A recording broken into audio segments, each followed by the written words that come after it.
Today I have Logan here and Sarah Sleaton here to help me answer some of those questions. And although we're probably not going to solve anything today, maybe someone has an idea that we can run with. So Logan is the human resources supervisor for Retrax, where she has worked for the past year and a half. In her role, her responsibilities include supporting retention, recruitment, employee and community engagement, and performance management activities.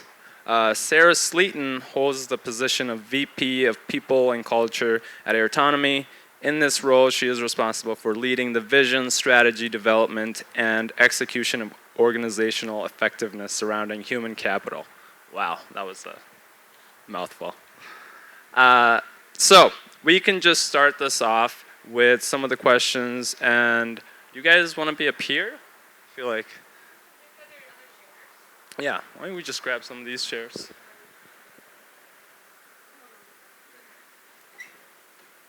No, those are locking in.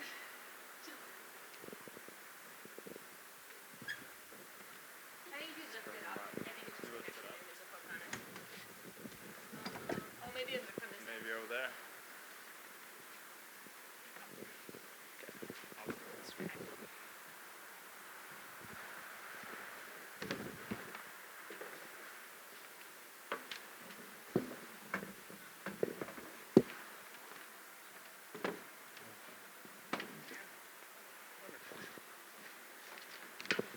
Okay.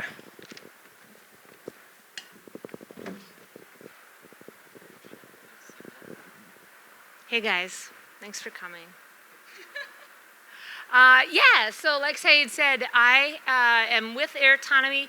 I have been with them on a contracting basis for about 6 months, and now just started full time with them this summer. With the retention piece, we are in a field, it's a software development company, really, and so we have a need for people that every other industry also has. And so we are competing with the mountains of Denver, the beaches of Northern California, the tall buildings on the east side of the country, and everybody wants the top talent, including us. And so we do have to be very strategic in the way we think about how we are finding our employees, but then keeping them, right? And so we run up against probably not so unique challenges, but just that it's a very competitive place out there for us. So we're constantly working with recruiters. Of course, we have our website with our job openings on them, but it's hard. And so we've tried to find ways to not only get the talent to look at us and to want to work with us, but also to keep them. Some things that we are very against ping pong tables. For whatever reason, that is something that we're just not going to do. We're not going to do a ping pong table, but we have other things, that we try to embed maybe a little bit more fun in the office. And then also a big thing that we do is we don't require our employees to work in Grand Forks. And I know this is a Grand Forks retention. We kind of talked about that, but we bring them here to headquarters. So we have our headquarters here in Grand Forks, just about a block away from here at the Herald Building. And today we actually have 2 people that are coming in that work remote. And so we bring them here and we show them how great Grand Forks is. And currently we have 7 interns that are in Grand Forks, and not all of them are from here. And so we're showing them different things that we have available. And so although we're recruiting nationwide and even up into Canada now, we've been able to expand a little bit further. We still, at the heart, have our headquarters here and still tout how Grand Forks is a pretty cool place, and we welcome, even if you are remote, to come visit headquarters. So that's one thing that we do. Hello, I'm Logan. I've been with Retrax for the last year and a half. We have unique challenges as well. We recruit mainly from the Grand Forks area, and so being competitive with other manufacturing locations in town, I mean, yes, pay and benefits are one thing, but trying to figure out what we can do to help take care of our team above and beyond that is something that we have really strived to do. So for example, before coming here today, we had birthday treats out for our team. Once a month we will do something fun like that, from small businesses in town or from other places, just anywhere that we can bring in to try to help take care of our team. We try to do activities once a month for our team. You know, anything we can do to let the employees know that they're valued, that we are thinking about them. You know, it's summertime now, or it's getting to be summer. It's going to be 100 degrees this weekend. So anything we can do to help. Our location gets very warm inside, and so trying to think of ways we can help take care of them, walking around the production floor with freezies for them. Anything we can think of so they know that they're not just here to get the job done and go home, but we value them and we appreciate them when they're there. You know, family picnic over the summer or a winter appreciation event for them. Anything that we can think of for that. We're always looking for feedback from them as well. If they come and say, hey, I'd really like some new lanyards, that'll be integrated into our next giveaway that we'll do. Anything we can think of along those sides and things to try to let them know that they're valued and appreciated. That goes a long way for all of them. Do you guys feel like you have to adjust the workspace in order to accommodate different types of employees and different types of labor forces in the community? So yes, so one of the things that we have done, actually in our old location, we have a large population that requires praying. They have to pray 3 times a day, and then there's different pieces and parts with dietary restrictions and those things. So one thing that we've provided to our team is a prayer area for them. When we moved into our building a few years ago, we made sure that we renovated the bathrooms for a certain piece of their requirements, and so anything we can do to make sure they have the space for prayer and for the other pieces and parts. During Ramadan specifically, we make sure if we bring in treats and food for them, we hold it aside and we make sure that they can eat when they're able to make sure that they're following everything. So anything we can do, the prayer area, the bathrooms, and anything above and beyond, whether it's an extra day off here to go for a celebration and those things, we will do that for our team. Sarah, so you say that they don't necessarily have to be here to work for the company. Now, are there any benefits or anything they gain from actually sticking around town versus, oh, I could just move to the cities and work from there if it's a work remote job? Is there anything that you guys do or could do to help keep them in town? Other than hanging out with us. We have a very fun atmosphere in our office. There's not a whole lot of people there, maybe 12 to 15 of us at any given time. It is a place of work, right? So we do have, heads down, we're working on our computers, doing our things, we're on our meetings, but is sprinkled in there. There's different fun things that we also include.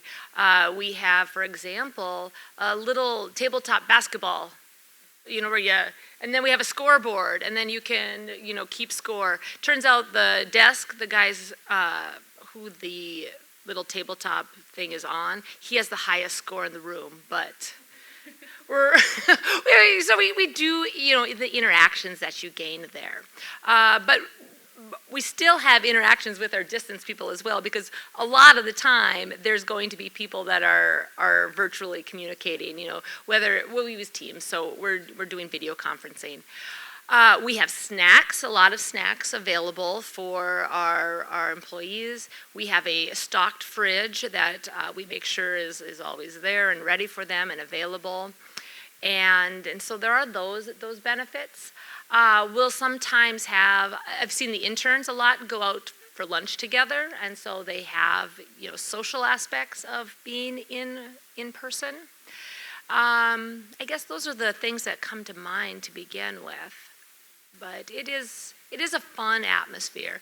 But I also don't think that it's not fun when we have people at a distance, because we tend to carry that social aspect even in our virtual conversations as well.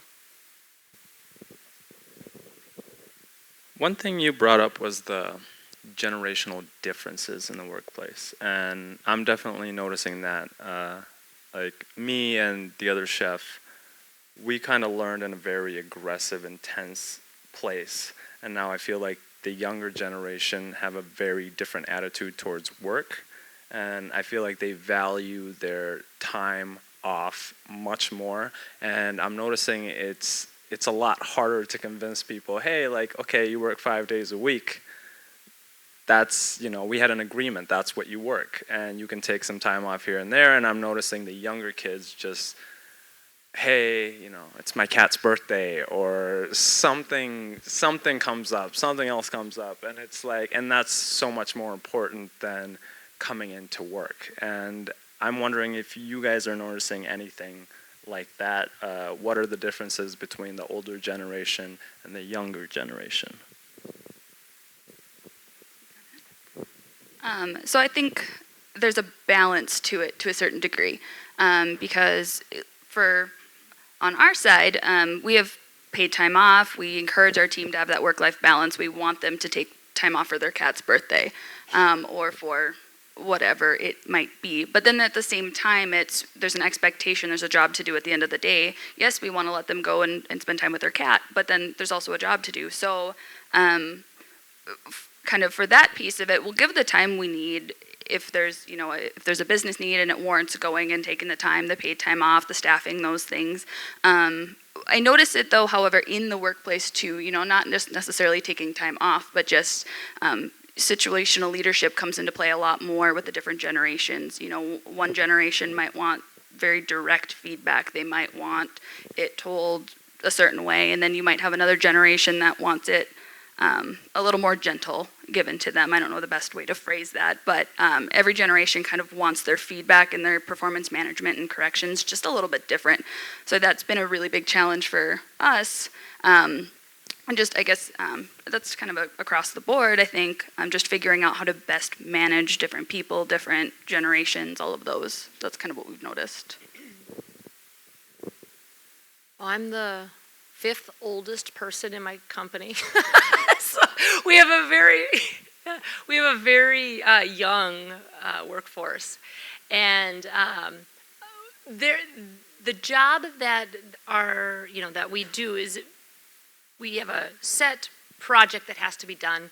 We have dates they have to be done by, and we have a project manager who does a really great job of making sure that those tasks are out there and people pick them up and they do them and they fix bugs and they fix code, all this stuff that I don't really understand.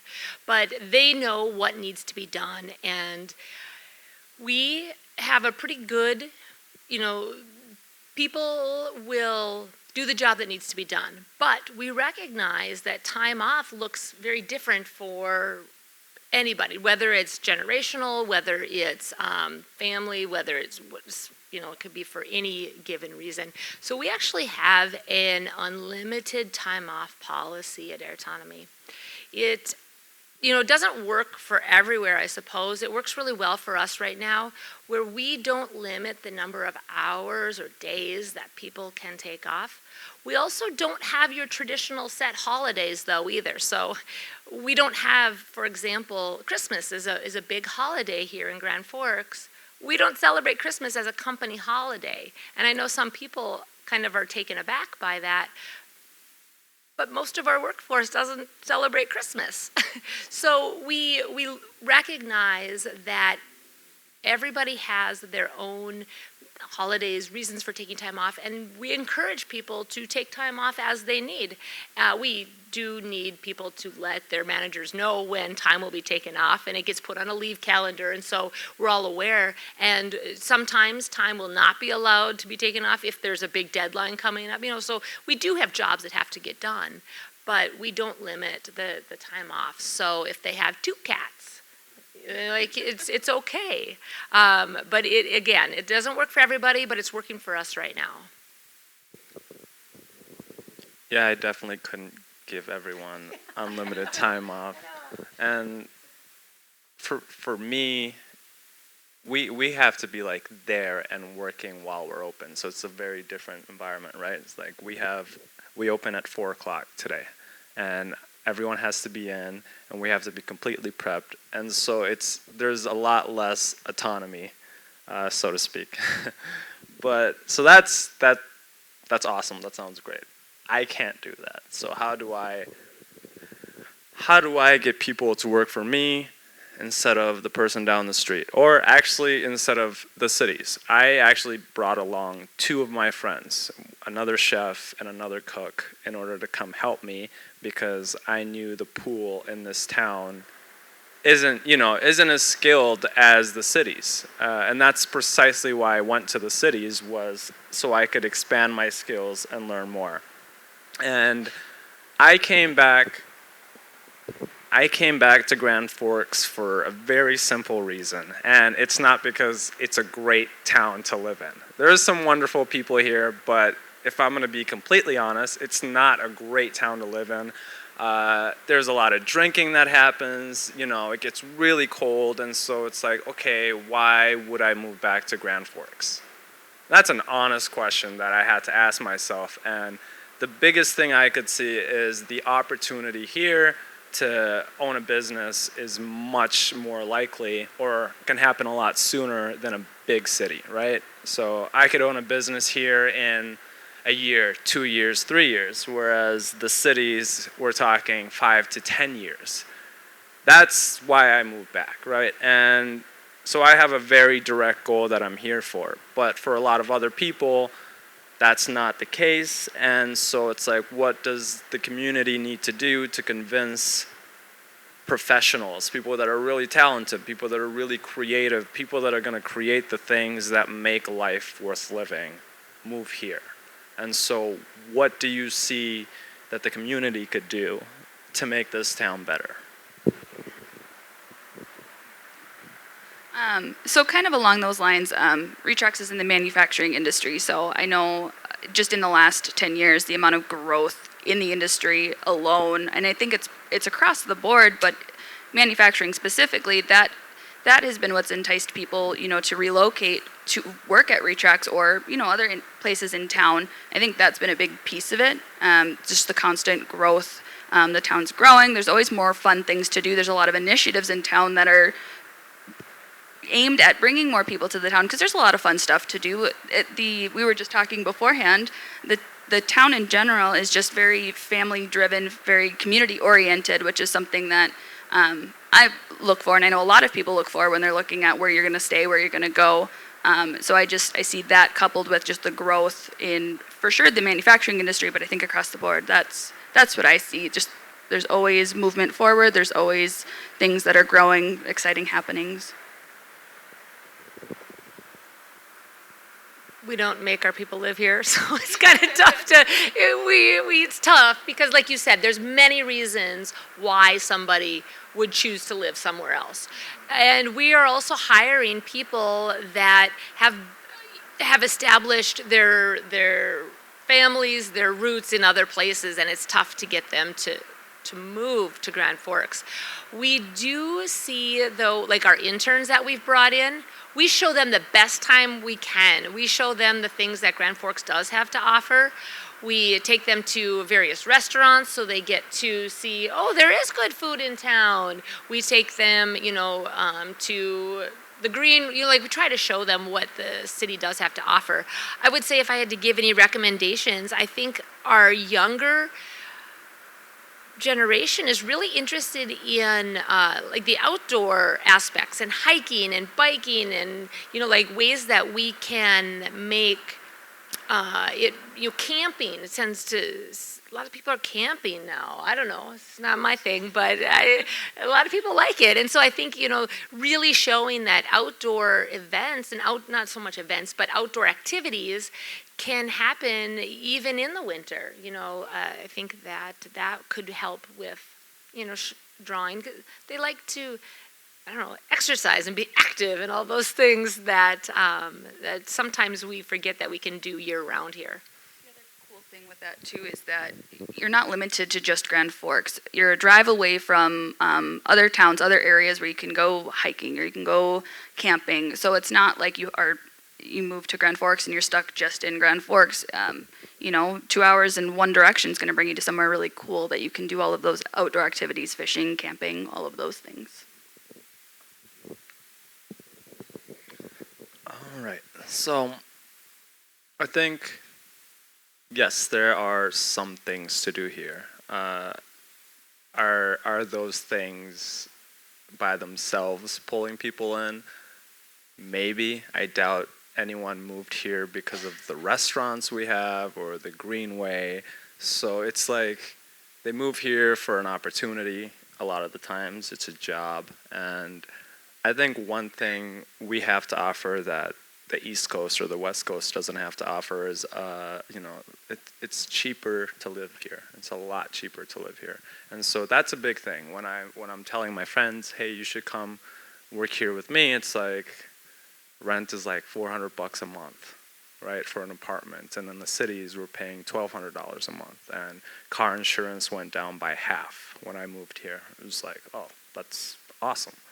And cost of living is a lot lower here. And so, like, I don't know what benefits there are, like as far as housing goes, as far as childcare, as far as, healthcare. Those are the main things that make people really decide, all right, I'm going to settle here, I'm going to have family here. And I'm not sure what the benefits are here for people that move here as far as related to those things. But that's definitely something I feel like we could push on is, hey, if you do move here, these are the benefits you can have. And this is, I suppose, coming from the city rather than business owners, right? One thing that I think all of us could do in all of our companies is really celebrate the diversity of the people that work with us and the people that are in the city with us. Because that is one thing where sometimes Grand Forks and maybe just this area in general, maybe larger, sometimes people don't feel welcome because they're different than the people that live here. We have a pretty homogenous demographic, and we need to celebrate the diversity. We need to recognize, so for example, the prayer rooms. Talk about that. Make sure everybody knows that, hey, this is a thing, and this is, I think once people start to understand how differences don't have to be hidden, and differences don't have to be thought of as, oh, that's kind of weird. That can maybe help a small bit, and more we can be accepting of people's diversity, and that might help with making people feel more welcome and wanting to stay. Because I have heard of quite a few people that they come here for school, and they're like, I don't fit in here. I'm going to go somewhere bigger. And maybe we can try to make it a more welcoming environment for all. That's one thing. Because we do have a pretty diverse population in our company wide. Again, we're spread out across the country. But we try to recognize how everybody is part. We try to be a very inclusive environment, and that's something I think anybody can do at any level. Yeah, I mean, my entire family, we're Ethiopians, and we moved here when I was 10, and we lived here for a while. And I remember my mom and my sister moved before me, but they definitely moved to the cities in order to be closer to a more accepting environment. They could buy more of the foods they wanted, they could see their friends and all that, and yeah, not feel like an outsider in a small town. And that can definitely happen. I felt that when I was younger, not so much anymore. I've also adjusted pretty significantly in order to kind of fit in a little more, right? Do we have any questions at the moment? Any ideas? Or things that you guys do. Yeah. Is there anything you disagree with? And it's easy to agree. Is there anything that we've set up here that you're just like, bullshit? No? No one? Tony? No? Okay. How about you guys? Is there anything I've said that you disagree with? I think one thing that could be pretty cool is like utilizing the river more as an attraction type thing. Yeah, didn't Adam Kemp used to do like the, I don't know if it was him, but I remember he was doing it, the kayaks down by the river. Yeah, I know Adam's always been a big proponent. It's a scary river. Okay. No questions really. I think the thing that would be cool in the community would be a way for people to have the opportunity to get out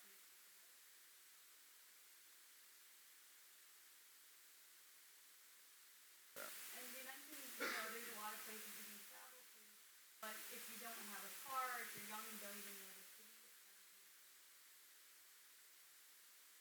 more on ramps of like bus tours to Winnipeg, bus tours to some cabin out in like Walker, Minnesota. Yeah, that's awesome. So ways to get people together and also meet other people, but also someone who's kind of like a tour guide who's like, hey, this really like this Pearl River. Yeah, absolutely. Park, I only went there as part of one of my UND class trips, and so that's the only reason I've ever been out there. I have never otherwise even known that existed, and so that was really fun. So then the next year I said, No, so I think it's like creating those on ramps of each different places. That way then they bring hopefully other people or at least know it exists and that's awesome. Great idea. Sometimes we can get stuck on our own little ways that we're living. Yeah, that's great. Yeah. Just to kind of go along with that, there was a project in the city, I believe,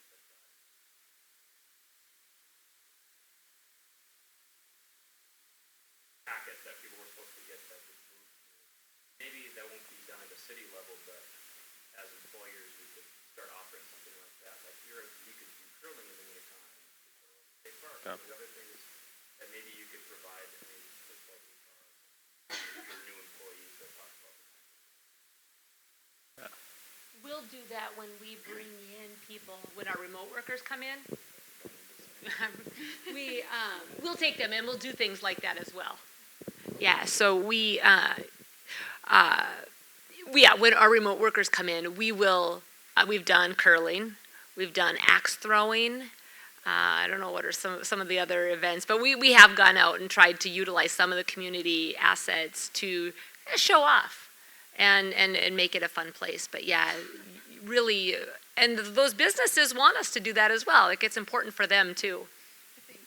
to tie into that more, the recruiting side, bringing people who maybe don't have any ties to Grand Forks, that may be a really good idea in the recruiting, the just reaching out, the cold calling part of it. Say, hey, Grand Forks is really cool. Start with that. I think that's a super, super cool idea.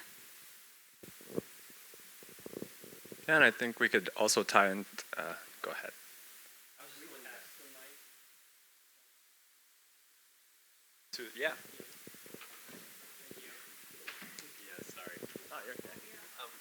I forgot you.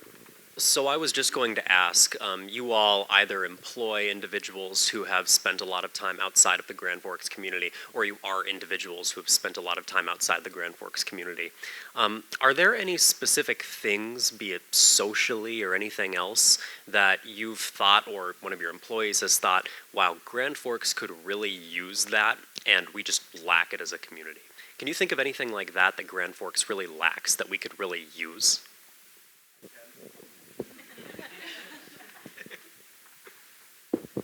There's almost nothing for young children aside from the YMCA program. I mean, there's no mini golf, no go-karts, no tie, no nothing.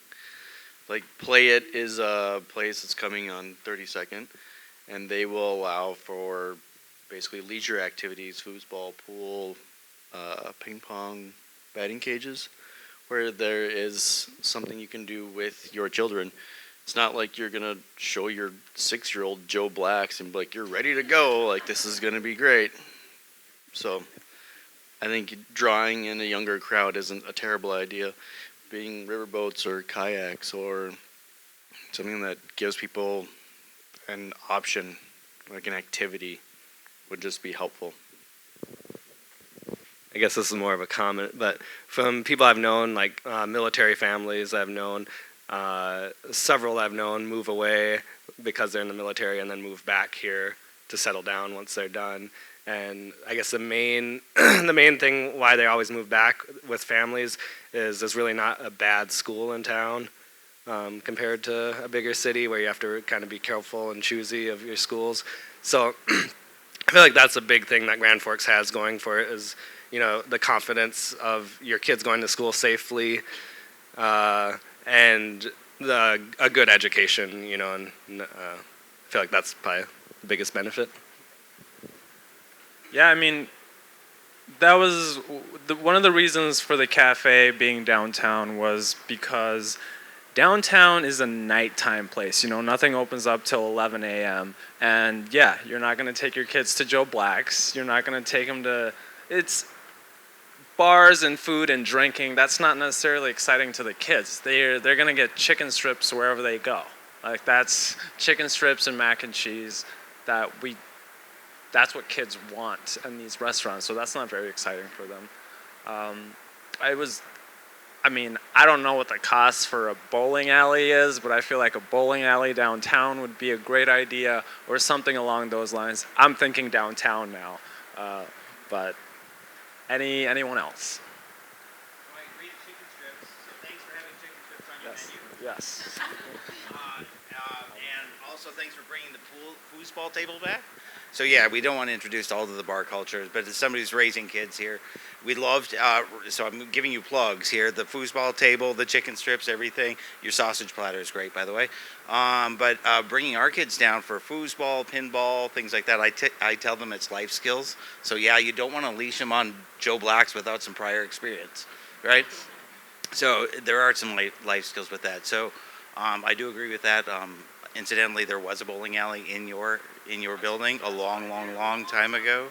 Yeah, back in prehistoric days, like when they carved it out of clay, the bowling balls, and rolled them down like Flintstones. So, just wanted to say that I would agree that having some things to do for the kids is absolutely necessary. But local businesses can help with that and have things that are child friendly.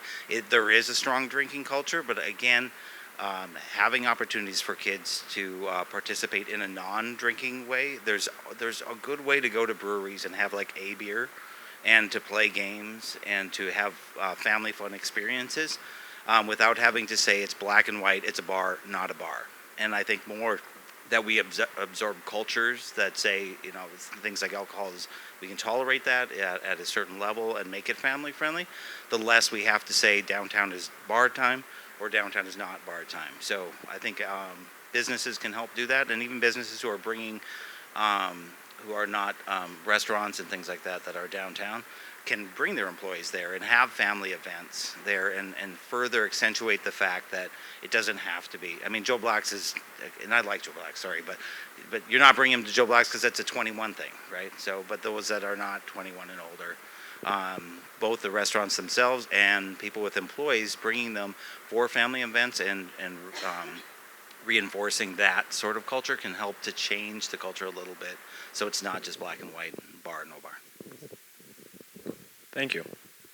What kind of events do kids want? What am I going to do in my restaurant to have all the kids come out without, you know, bouncy houses, something along those lines?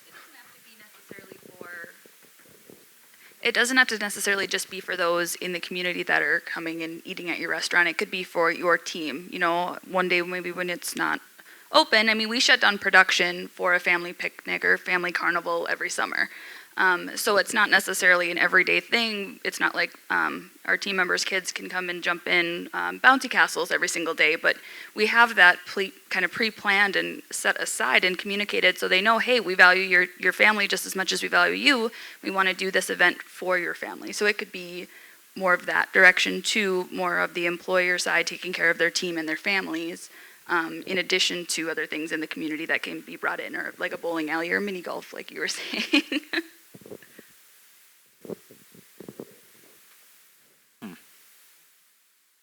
Tony.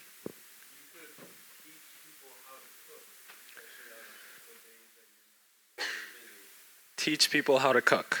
Yeah, I mean, it's a stretch for you of all people, but it would be good to have people that are learning, the recipes that you do or why you do things.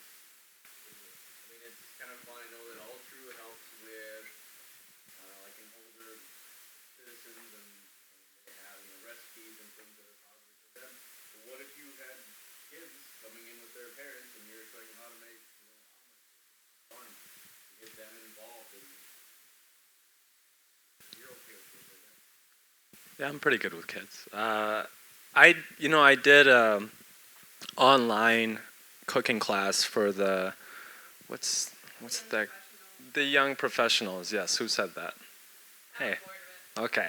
Yeah, I did a cooking class for the young professionals. I liked what the young professionals represented, and I was like, yeah, sure, I'll do a cooking class, and I taught them how to make steak and Caesar salad from scratch, and it was like, 3-4 people showed up to that class, which was a little disappointing.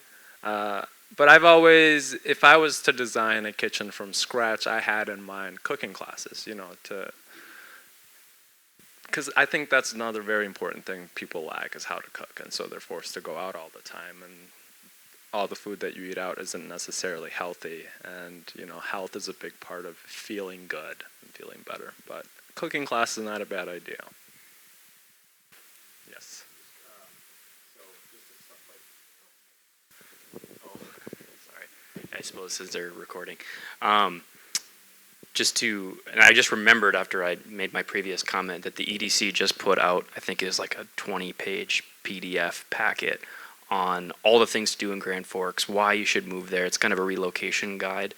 So I just wanted to plug that for anybody who's interested in that. It's fantastic. It's on their website. It's totally free. Kind of going back to young people wanting to do stuff outdoors and things like our panelist had mentioned too. They have all those things like experiences. I think that's what I'm 29 now, so I have one more year of being a young person, and those are the things that I value. Is like inexpensive. I don't have any money, so inexpensive things that I can go do. All those things are listed in there, so I just wanted to plug that quick. I'm not getting paid by them, but. Well, okay, so there's this thing that you just mentioned. Why don't I know about it? Why doesn't anybody else know about it? Yeah, I just moved back 9 months ago. I just had my friends move back here with me 9 months ago. I don't know anything about this, so maybe there's a better way to reach everybody that's new into town. Yeah, I don't know, that Blue, that could be something we can talk about in our meeting in a couple months, right? Okay. No. Yes. Okay. I'm originally from Texas, and I moved here not too long ago with my family. And I know one thing that they do is there's an organization, and they have a little envelope that they send out maybe once a quarter, once a month or so. And a lot of it's to like the new families, or you can sign up for, if you have pets or so forth. They have like 4 or 5 different things, like one's for businesses, families, so forth. And in there, they have little, I guess you would say like advertisements, like a 4-sheet of advertisements of things to do around. And some of them might have like a little coupon of get a free appetizer to go to this restaurant. And I think that might get out for, like you're saying, like when people first come here and they don't know exactly what's all out there, to get like a little welcome kit like that. And that way they would be able to go around to like know what's out here on the different types of restaurants or things to do. That might be something maybe the city might be interested in doing. Another really good website is visitgrandforks.com. They have, if you type in like Grand Forks events in Google, there's a huge calendar and events and stuff, and that's really useful. The other side to that, though, is that there's also something I wish that would happen is I wish that there was kind of more of like a centralized calendar across the Grand Forks, East Grand Forks area, because what happens is I've found that there is a lot of individual calendars, and sometimes that is for use of if it's more individualistic, but there's a lot of calendars that sometimes have different events, and so sometimes you have to check every different calendar to find all the different events that are maybe enticing, and so sometimes that's also rough, because then it's like you have you have to check too many things, and there's not like a one centralized location to find kind of, if you want to know about Grand Forks, here is where you go kind of thing. Sorry, I'm talking so much, folks. She brought up the Visit Grand Forks is run by the CVB or the Central Visitors Bureau, but they're calling themselves Visit Greater Grand Forks now. But I think it's a failure on our part as businesses that I think a lot of us rely on just Facebook events, and that's pretty much it in order to get ourselves out there. Young kids aren't using Facebook anymore. It's all Instagram. It's all other things. So if we can really take advantage of the CVB, they provide it's not CVB anymore, but they provide free materials, free marketing for people if you just reach out to them and ask. So. We're moving on to the next session, so if you guys want to, you can head back downstairs where we'll have interview with an ESOP, or up here is going to be the culture of ownership as well. All right. Awesome. Thank you, everyone.